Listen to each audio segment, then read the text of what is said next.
A picture can paint 1,000 words. This is certainly the case with a photograph of a pregnant woman being carried out on a stretcher by 5 paramedics from a Mariupol hospital where a Russian bomb had just landed on March 9th, 2022.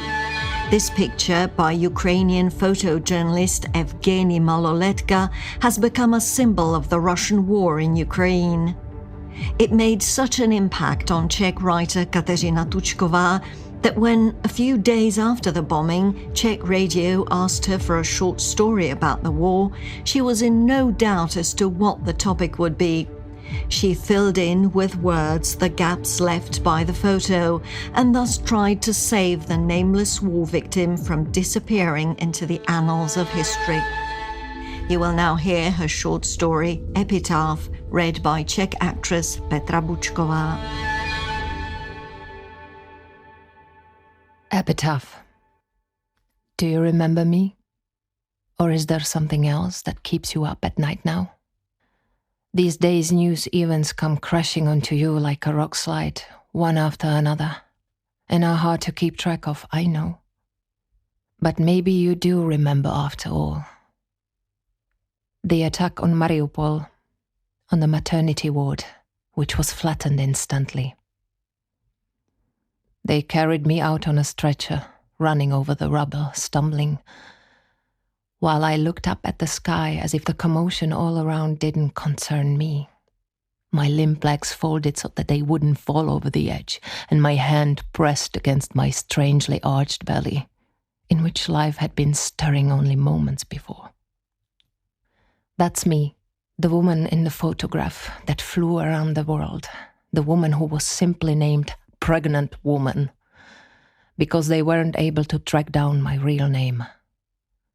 On her way to eternity, the pregnant woman took her child with her, the child who had been about to burst into the world. What do you think it's like to know that your child is dying at the very moment you are supposed to see it for the first time?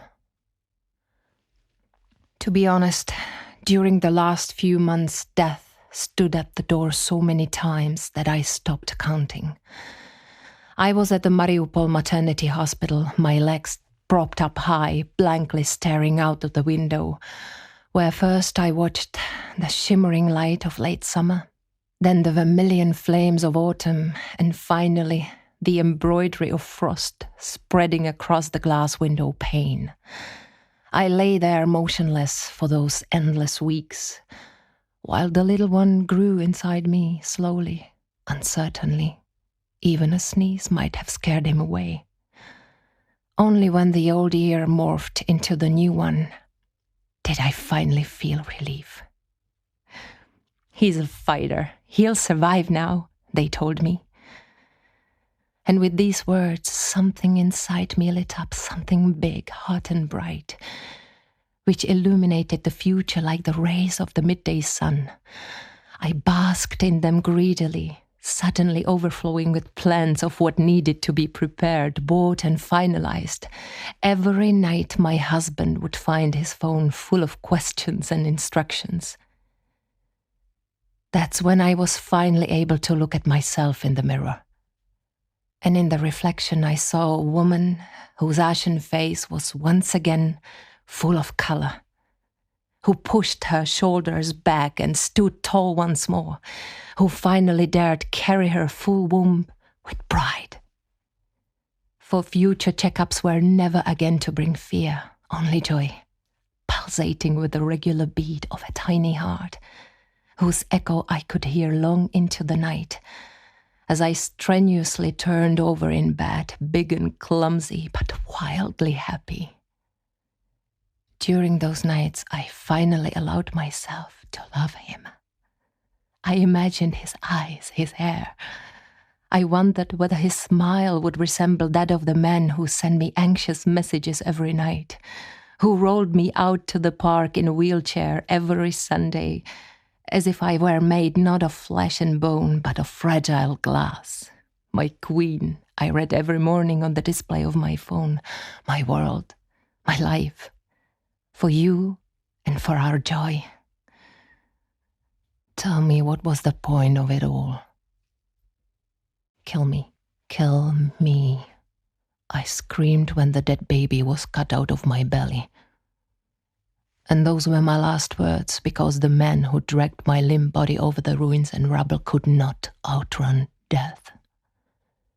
Death had picked me in the room of the Mariupol maternity hospital, when a beam from the caved-in ceiling broke my legs, crushed my pelvis, and squeezed my belly so hard I could hardly breathe. I followed my little one before his body had even gone cold. It was all pointless. The sleepless nights, the bed covers soaked in anxious sweat, the pillows sodden with tears, the prayers and envelopes of money that my mother would leave Sunday after Sunday under the icon of Mother of God, the fear, the constant fear, the occasional intoxicating hope, up and down, changing every day, and then nothing. They buried me with my stillborn in my arms in the garden behind our house, where my father and husband dug a shallow grave in the frozen earth, so we wouldn't end up in a mass gravesite. Soon worms will start feasting on us. Soon no one but our closest family will remember us.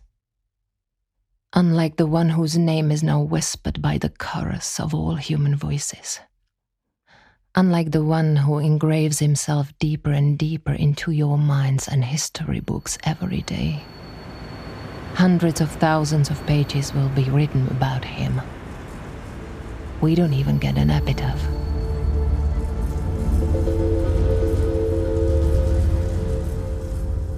Acclaimed by readers and literary critics alike, Kateřina Tučková is renowned for her books Goethe and The Last Goddess. These bestsellers have been translated into many languages, including some less common ones, and both have been dramatized and won numerous awards. Tučková has also written a book on prominent Czech women for teenage readers and various other popular and scholarly publications. She holds a PhD in art history with a focus on Czech culture after 1945.